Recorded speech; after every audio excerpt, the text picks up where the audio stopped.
Hello everyone! Welcome to another week of Music Fiction Fridays. And I have an exciting announcement. Drum roll, please. Today, A Change in Tune is finally available for early release on Amazon in paperback format.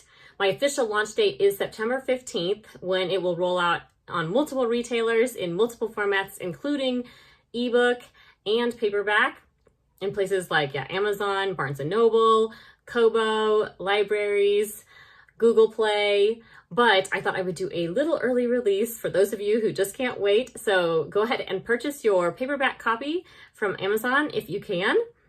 If you prefer a digital copy, you can subscribe to my Patreon page and you will actually get your weekly chapters emailed to you. And if you're like me and you prefer audio, you can subscribe as an audio patron and get the chapters delivered each week with me narrating them to you. And for those of you who don't know much about Patreon, it's actually an old-fashioned concept, but put into a new, modern kind of arrangement. In the olden days, you'd have the kings and the aristocrats who would support the musicians and authors of their day as patrons. And now on Patreon, even kind of your average person can support their favorite creators online with just a few dollars a month, basically buying me a coffee in a certain sense to continue to have enough energy to put these episodes out there for you. I hope that you're enjoying them and maybe learning a little bit about music in the process. So please go check out A Change in Tune on Amazon for the paperback, or my Patreon page, Ashley Ruscott, if you would like the digital or audio copies. And if you don't prefer those retailers, you can wait another couple of weeks and they will be rolling out on the other retailers on September 15th. All right, let's dig into our chapter 3. Here we actually get to spend a little more time with Marie Pearson, and she is the fiddler of the group. Compared to her oldest sister, who is a hardcore classical musician, Marie can play both classical and fiddle. And she jumps in to save Adrian's skin here at the beginning. And I wanted to show a little bit of a difference between the fiddle playing and classical violin playing. A lot of people will ask, what's the difference? There's actually no difference in the instrument itself. It's the same instrument. It's more how you play it. So if you're playing a more traditional classical piece, you'll have this kind of more rounded sound with a lot of vibrato, where you kind of move your hand.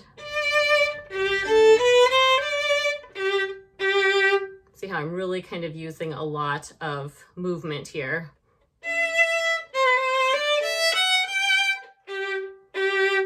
Now, when Marie takes the stage and she plays fiddle, it's going to be a lot more of kind of this open string sound where I don't use as many fingers. You still have to use fingers, but you kind of have this more open sound.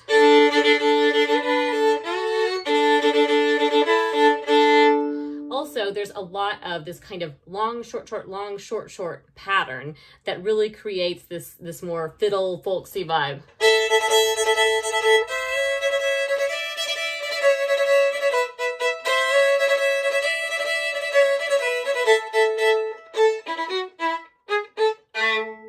Okay, sorry about that. Anyway, it's really fun, and for those of you who haven't tried it and maybe have been more classically trained, give a little bit of a chance to do that long, short rhythm and maybe on 2 open strings. And that can go a long ways when you're playing, whether with the band or playing solo. Hopefully you guys are learning a little bit about different genres here. And then if you are a fiddler originally and you're trying to learn classical, you're going to use less of those open strings instead of more use your 4th finger.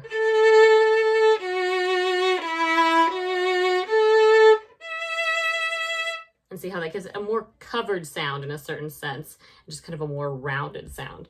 So there's your little mini lesson today on the difference between classical playing and fiddle playing. Now for the second part of the chapter, we meet Louisa Pearson, and she is the 4th out of the 5 Pearson sisters. And yes, there are 5 Pearson sisters because in real life, there are 5 of us in my family.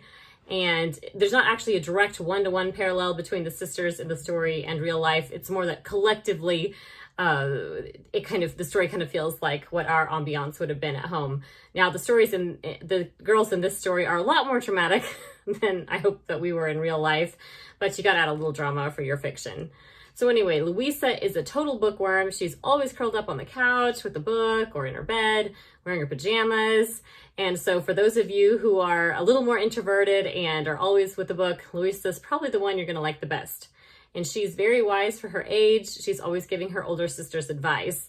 And now that all of my younger sisters are adults, I've now realized they have great advice. They even give me advice now, and I absolutely love it. They're brilliant. So Louisa's really kind of a confidant for Victoria when she kind of is getting a little bit worked up. Louisa helps calm her down. So I hope you enjoyed that sweet little scene at the end as you met her.